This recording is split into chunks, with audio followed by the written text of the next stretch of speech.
All the classics all the time. It's Belfast 89. I'm Justin McCartney and joined now, as promised, by Renata Graver and Lee Chambers. They know a lot about employment. You're Chief of Staff at the Shaw Trust, Renata, and Lee Chambers is a psychology and well-being consultant.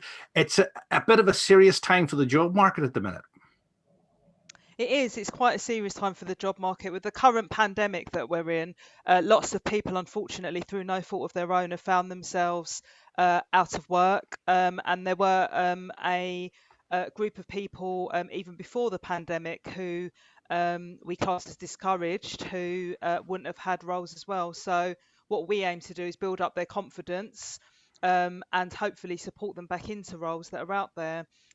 Within that, we do need to look at transferable skills because some industries, as you would imagine, are very, very difficult in terms of the job market at the moment. So as an example, hospitality and retail are really, really tough at the moment. So what we would look to do is encourage people to look at their skills, look at their transferable skills, and hopefully move across into something slightly different. Lee, a lot of this is down to self-belief, isn't it?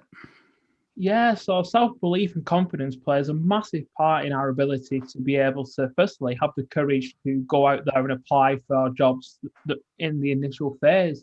Because ultimately, every time we take that step, there's the potential chance of rejection or potentially not getting the job we really desire. And ultimately, that has an impact on us over time as well as we continue to navigate the job market. And given the current challenges, it's very competitive. And there's a lot of external, factors and influences at the moment that are really eroding people's confidence because they're making plans that are having to be changed. And there's a lot of uncertainty out there. But what I Indeed and the Shaw Trust have identified in the research is just how pivotal having that initial confidence and self-belief is in being able to, firstly, get out there and put yourself out there and be brave enough to do that. And secondly, be able to bounce back from any potential rejections and find ways to continue to grow through that.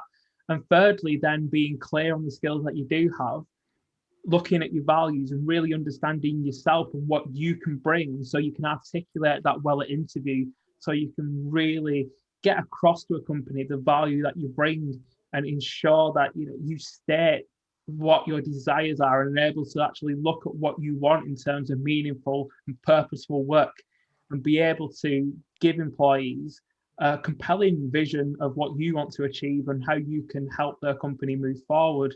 And as we look at it a little bit further, it really is those foundational aspects of being confident enough to be able to get out there and having the confidence to take a few knockbacks, potentially ask for feedback so you can continue to develop and really be confident enough to sit yourself down and look at the skills that you have, look at what you can learn, look at what you can transfer, and actually look at the great bits inside of you and how you could turn those into a potentially different career, or look at how you can use those on your job journey.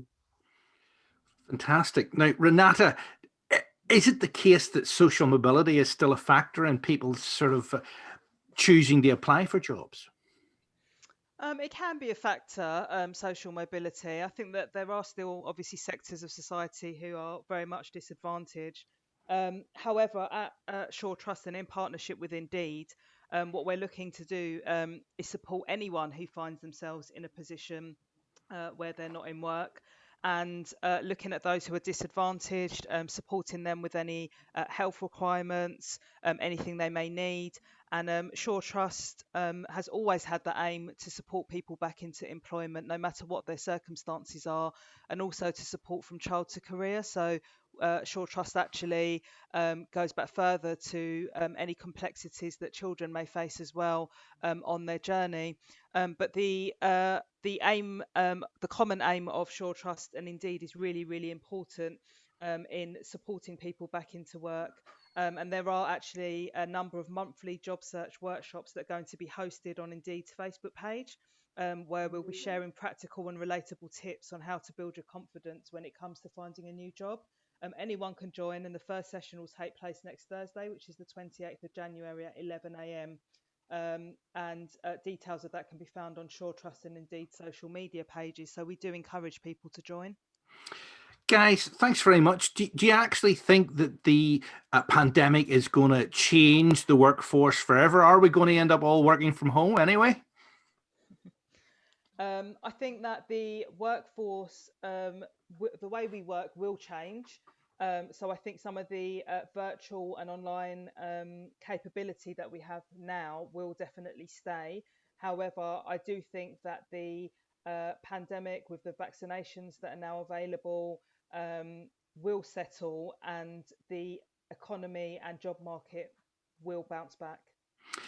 Lee Chambers, psychology and wellbeing consultant, and Renata Graver, Chief of Staff of the Shaw Trust. Thanks a lot for joining us this afternoon on Belfast 89 FM. Thanks, Absolute Justin. pleasure, Justin.